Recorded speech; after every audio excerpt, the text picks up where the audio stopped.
Trevor the traction engine was enjoying his work in the vicarage orchard.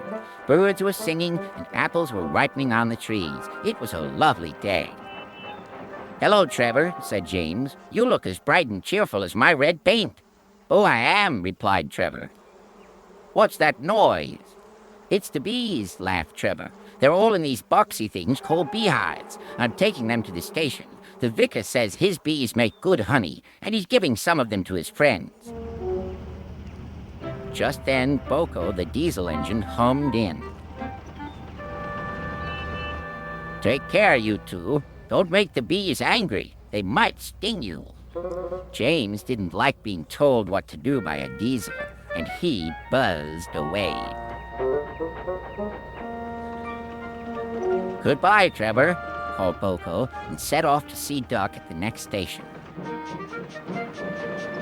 Bill and Ben, the tank engine twins, were busy arranging cars, but they scampered off when they saw Boko. "I remember the first time I met those two," laughed Boko. "They nearly made my eyes pop out. Edward soon put a stop to their games." "Edward is the only one who can keep Bill and Ben in order," chuckled Duck. "I sometimes call them the bees." "A good name," replied Boko. "They're terrors when they start buzzing around." James bustled in. "What's that, Duck? Are you afraid of bees? They're only insects after all, so don't let that buzzbox diesel tell you different." "His name is Boko, and he didn't. I wouldn't care if hundreds were swarming around. I'd just blow smoke and make them buzz off." "Buzz, buzz, buzz," retorted Duck. The next morning, James arrived at the station to collect his coaches. The passengers were excited and keen to get on board.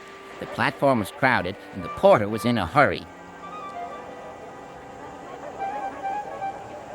"Mind your backs," he shouted. Then there was trouble. The beehive fell and broke open. The station cleared like magic. James heard a familiar buzzing. The bees were too cold to be cross, so they buzzed around the fireman, hoping he'd mend their hive. But he didn't understand, nor did his driver, so the bees turned to James.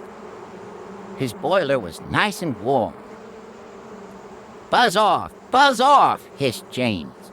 One bee burnt his foot. "Ooh, ah, ah, ooh." The bee thought James had burnt him on purpose.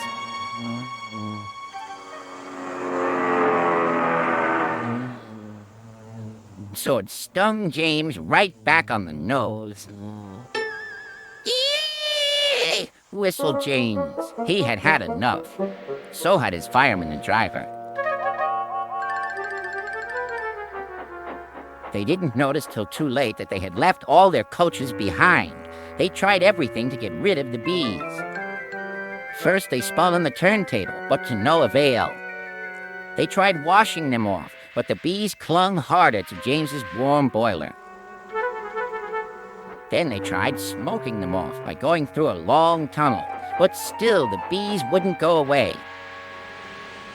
"It's no good, James," said his driver. "We'll just have to go back to the orchard and fetch another hive." James's reply was drowned by the sound of buzzing. The vicar was waiting anxiously for James. When he arrived, the bees swarmed straight into their new home.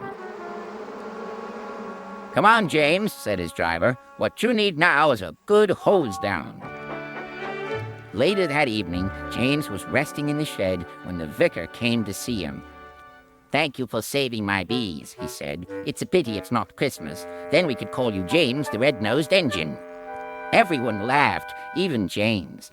But instead, they decided to call James the Bee's Knees, which means they thought he was more useful than ever.